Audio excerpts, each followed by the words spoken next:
Horror story.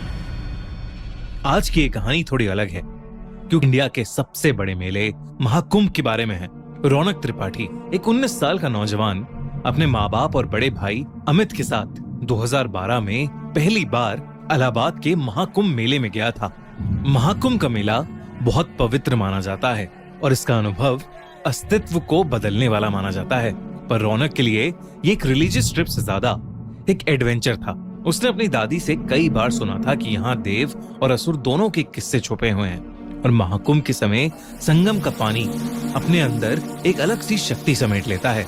रौनक अपने परिवार के साथ संगम के पानी में स्नान करने पहुंचा तो उसने देखा कि वहां हर तरफ लोग मंत्रों का उच्चारण कर रहे हैं और हवा में धूप की सुगंध है। स्नान करते वक्त रौनक ने एक अजीब सी गर्मी महसूस की, जैसे उसके आसपास का पानी उबल रहा हो। उसने ये बात अपने भाई अमित को बताई, लेकिन अमित ने हंस के बोला, ये तेरी इमेजिनेशन है रौनक, संगम का पानी पवित्र होता है। लेकिन रौनक का मन बेचैन होने लगा था। शाम के वक्त पूरे परिवार ने मेले में घूमने का प्लान बनाया। हर तरफ साधु और संतों की भीड़ थी। महाकुंभ के पूरे मेले में बड़े बड़े स्टॉल्स लगे हुए थे। तभी रौनक की नजर एक अलग से दिखने वाले साधु पर पड़ी, जो एक कोने में बैठा था। उसका चेहरा आसमान की तरफ था, आंखें सफेद जैसे दूध की हों और उसके होठ कुछ अनजान शब्दों का जाप कर रहे थे। रौनक एकदम से उसकी तरफ खिंचा चला गया। रौनक ने अमित से कहा, अमित चलो देखते हैं ये बाबा क्या कर रहा है। वो साधु अपने ध्यान में लीन था और अमित ने रौनक को बोला कि उसे तंग करके उसकी भक्ति को भंग नहीं करना चाहिए। लेकिन रौनक ने अमित की नहीं सुनी और वो बाबा की तरफ चलने लगा। बाबा के पास पहुंचते ही उसने देखा कि वो बाबा अब भी अपने ध्यान में ही लीन थे। उसने उन्हें 2-3 बार आवाज लगाई, पर उन्होंने कोई भी जवाब नहीं दिया। फिर मजाक के तौर पर रौनक ने पास से एक लकड़ी उठाई और बाबा को उस डंडी के तीखे कोने से छुआ। बाबा की आंखें एकदम से खुली और रौनक की ओर गईं।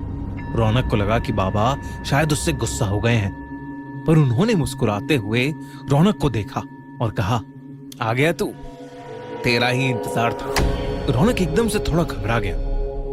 आप मुझे जानते हो बाबा? इस बात का कोई जवाब बाबा ने नहीं दिया। बस उन्होंने अपने गले से एक माला निकाली और रौनक के हाथ में रख दी। बाबा ने कहा, ये ले और रात को ये माला पहनकर सो जाना, कल तुझे सारे जवाब मिलेंगे। रौनक ने बिना कुछ सोचे उस बाबा से वो माला ले ली और वापस अपने परिवार के पास आ गया। उस रात रौनक ने माला पहनकर सोना शुरू किया। जैसे ही उसने अपनी आंखें बंद की, उसके सपने एकदम अजीब और खौफनाक हो गए। उसने देखा कि वो एक अंधेरे जंगल में खड़ा है। उसके आसपास बड़े बड़े पेड़ हैं जिनमें आग लगी हुई है और उस आग से पूरा आसमान लाल हो गया है। तभी उस जंगल में एक गहरी आवाज गूंजने लगी, जैसे कोई उसका नाम पुकार रहा हो। वो आवाज धीरे धीरे उसके करीब आई और एक काले साए के रूप में उसके सामने आकर खड़ी हो गई। उस साए की भी आंखें लाल थीं और उसने अपनी पतली उंगली से रौनक की तरफ इशारा किया। तू मुझे लेने आया था, अब तेरे साथ चलने का समय आ गया। उस साए ने रौनक से ये कहा और एकदम से वो साया जैसे उसके अंदर ही समा गया। रौनक चिल्लाते हुए नींद से उठा। उसकी शर्ट पसीने से भीग चुकी थी। उसने माला को देखा जो एकदम से बहुत ज्यादा खौलती हुई गर्म हो गई थी। रौनक ने तुरंत उस माला को निकालकर जमीन पर फेंक दिया और फिर से चादर तानकर सो गया। अगले कुछ दिनों में त्रिपाठी परिवार के साथ अजीब अजीब घटनाएं होने लगी, जिससे रौनक के पापा की कपड़ों की दुकान में शॉर्ट सर्किट होने की वजह से आग लग गई। उसके भाई अमित को जॉब से निकाल दिया गया और उसकी माँ की तबीयत अचानक ही बेहद खराब रहने लगी। इसी बीच रौनक एक दिन अपनी अलमारी साफ कर रहा था और सफाई करते वक्त उसके होश ही उड़ गए। अलमारी के अंदर से उसे वही माला मिली जो रौनक ने कुछ दिन पहले ही फेंकी थी। उसने अपनी मम्मी से बात की तो उन्होंने बताया कि वो माला उन्होंने ही संभाल कर अलमारी में रख दी थी। अब रौनक को यकीन हो गया था कि जो कुछ भी हो रहा है वो शायद उस माला की वजह से ही हो रहा है। उसने इस बार उस माला को जाकर कचरे के डब्बे में फेंक दिया। अगले दिन रौनक अपने रूम में लैपटॉप पर कोई टीवी शो देख रहा था।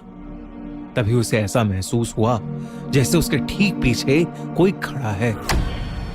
रौनक ने पीछे मुड़कर देखा, पर वहां कोई नहीं था।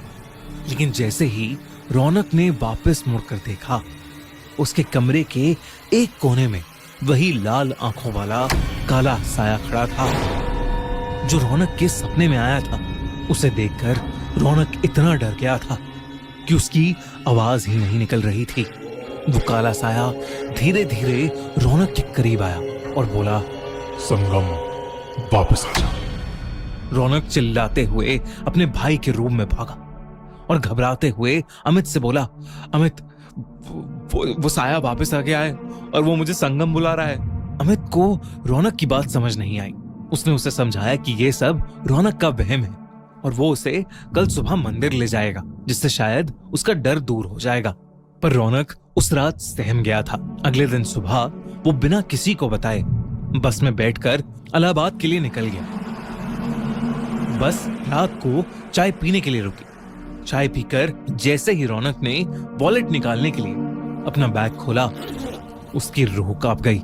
रौनक के बैग में वही माला पड़ी हुई थी।